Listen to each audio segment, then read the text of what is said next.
I'm Nathan Judah. I'm here with Wolves reporter Tim Spiers. Tim, apart from the last few minutes in injury time, I guess Wolves got what they deserved. Yeah, I thought they were outplayed for long spells of the game.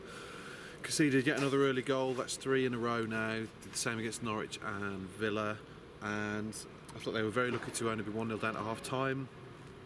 They made a couple of changes at half time, created an instant chance which Bodvarsson arguably should have put away.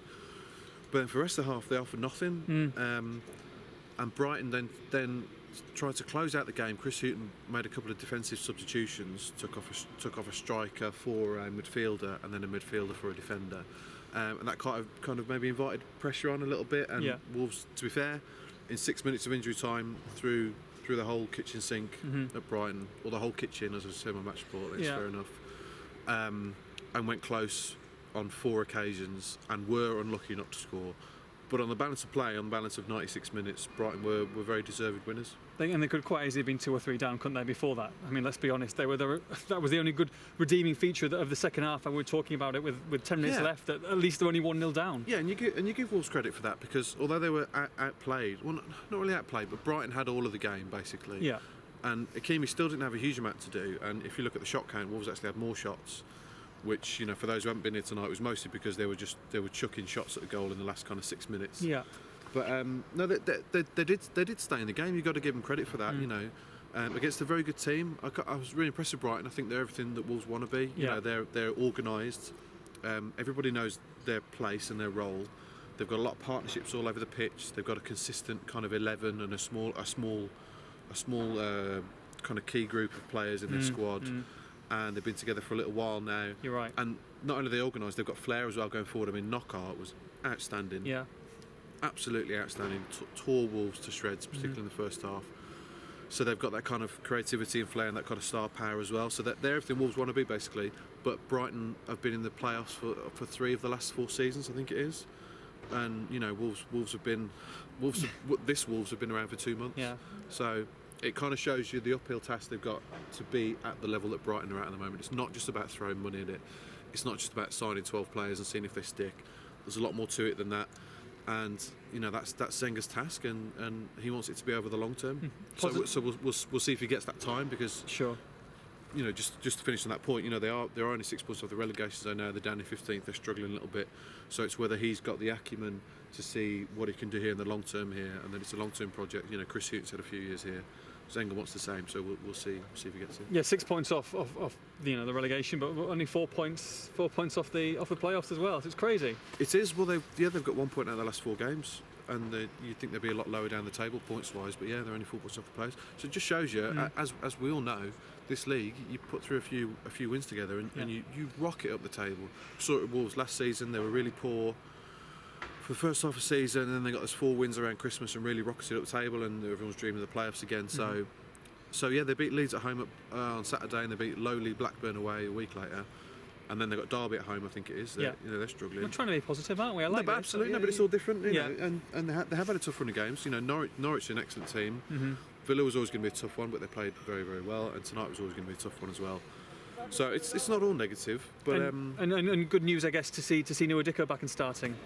Yeah, he had a tough night, starved a service, but at least he's back though, isn't he? He's got to start somewhere. Doesn't look like he's lost any pace to me, and I think him and Bodvarsson, we've said it before, although it didn't quite click for them tonight, although Dicko was tiring in the second half. Yeah. Zenga said he only planned to give him an hour, but he did give him a few minutes longer because Wolves needed him on there. So I think him and Bodvarsson, there's promise there in that partnership, definitely. It's tough, isn't it? Because you make a load of changes, and people are saying you should stick with the lineup, and then he sticks with the lineup that served him well. And you know, I think the Wigan game was pretty much unchanged. This was only had 1 change tonight, and then that happens, and you know they've been pretty much outplayed for 70-80 minutes, I think, anyway. Yeah, absolutely. Well, this is a problem that he's had so far, particularly on Tuesday games. They haven't won a Tuesday game all season. In that they exerted a lot of energy at Villa Park on Saturday. I expected a few more changes tonight. And Wolves were tired, not physically, but mentally. They were making silly errors at the back. You know, we see Carl Akimi and Courtney Hawes and Danny Bart making a few mistakes. And then going forward, they're really short of ideas. And yes, Brighton were very tough to play against. And it's not just as simple as replicating that Villa Park performance tonight, because Villa were a bit of shambles in the second half and completely devoid of confidence. It's the opposite with Brighton. Full of confidence. Like I said, they're a team, they're a unit. They had big crowd here, decent atmosphere. It's not easy. But Wolves, with all the creativity and the star players they've got going forward, did have to do more than they did tonight for me.